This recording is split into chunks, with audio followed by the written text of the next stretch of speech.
Hello guys, good morning. So welcome back to my YouTube channel. This is Otoboyson.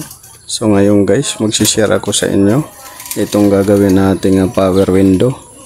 So sabi ng iba, palitan na daw ng power window motor dahil yun daw yung sira.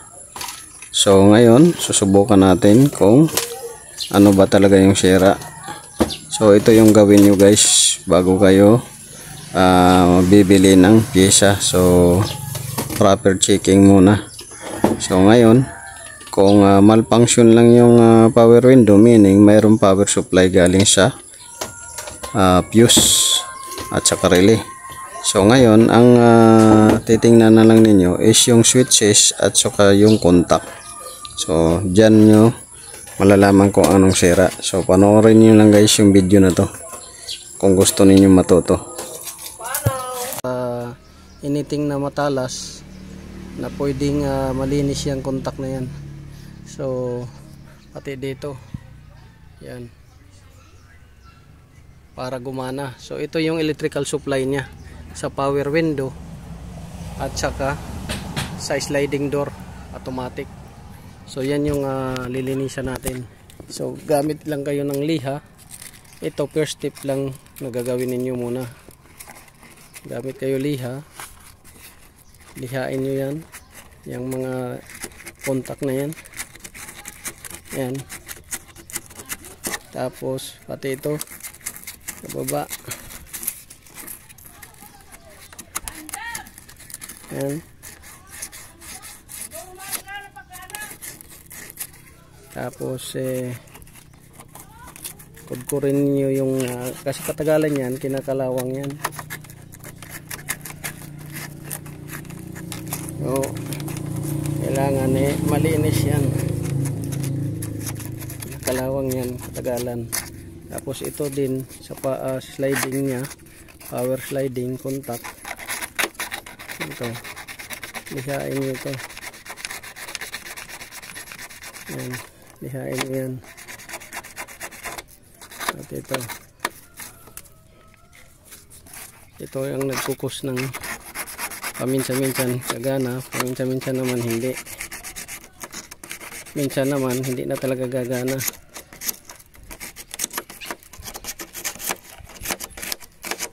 Yan. So malinis na siya. Tapos ito naman, ito rin pa-slide lang na ninyo to. Yan.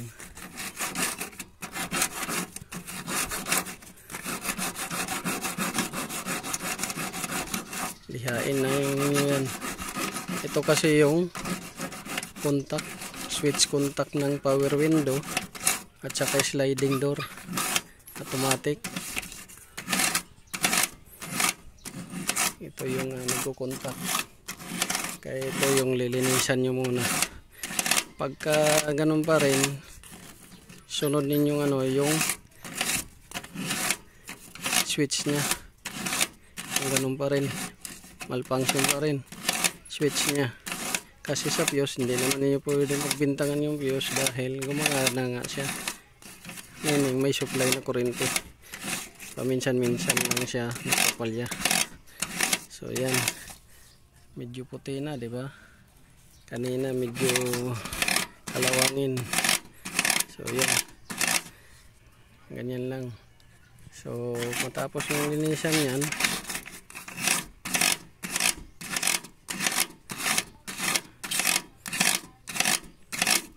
malinis na siya. Ngayon ito din dito sa kabila. Ayan.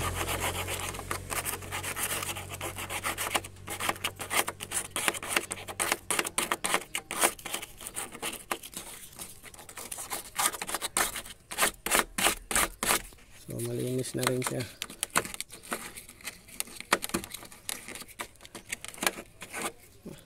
So kuha kayo ng basahan. Yan. Punasan nyo yan para yung dumi na nilihan ninyo matanggal.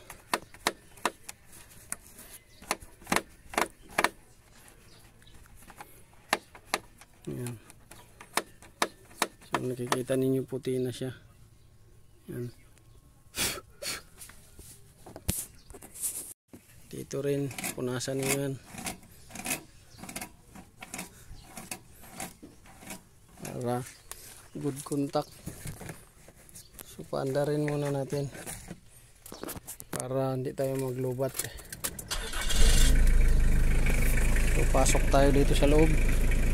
Double check natin kung gagana siya at kung hindi na siya magpapalya.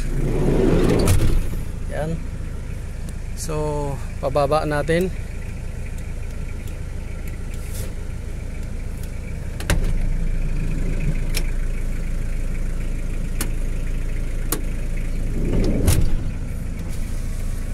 Ayan. So bumaba na siya. Taas. Yan.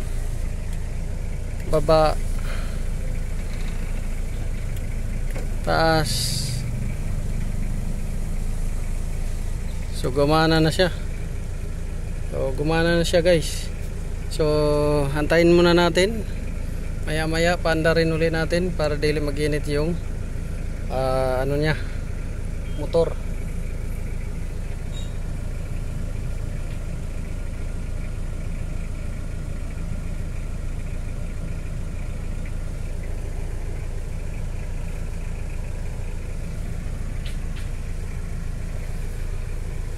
So paganahin natin uli.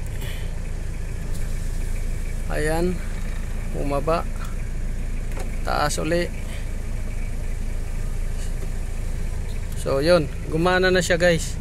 Pag halimbawa guys doon nilinis ninyo yung contact nya kasi kinakalawang yung katagalan, tapos mamalfunction pa rin, dito ninyong ito ng switch ang sisilipin ninyo, baka lost contact na siya. Yun naman yung lilinisan ninyo. Pero dito okay na siya. Pag halimbawa nalinis ninyo ayaw pa rin, nagmamalfunction pa rin, yun sa motor na. Check ninyo kung may carbon brush pa ba. So yun lang, goods na. Naayos na natin.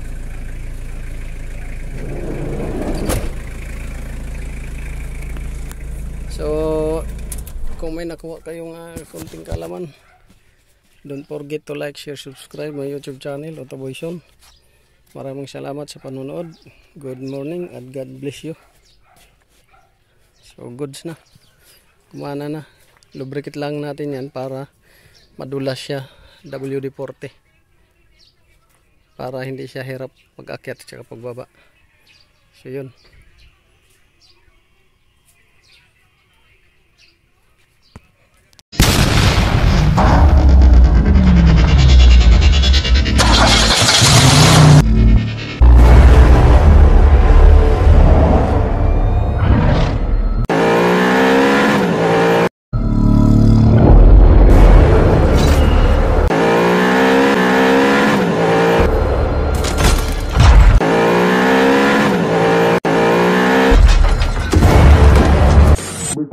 Make